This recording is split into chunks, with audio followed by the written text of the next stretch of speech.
Xadija xonim Makka da vafot etganlar. Rasulullohni Madinaga ko'chib borishlari keyin bo'ldi. Makka keyinchalik ozod bo'ldi. Musulmonlar qo'liga o'tdi.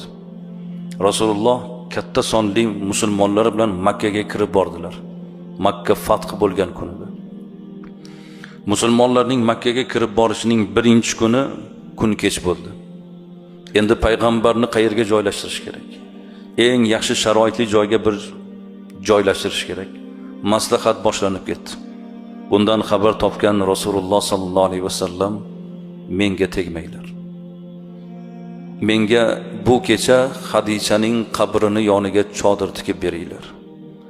Men bu tunni Xadija xonimning yonida o'tkazaman dedilar. Rasululloh sallallohu alayhi vasallam Makkaga borgan birinchi kunining tunini zavjalarining yonida o'tkazdilar. Sarvari koinot chodir tagida, Xadija xonim tuproq ostida bir-biriga vafoli bo'lgan, muhabbatli bo'lgan ikki inson bir tunni shunday o'tkazishdi.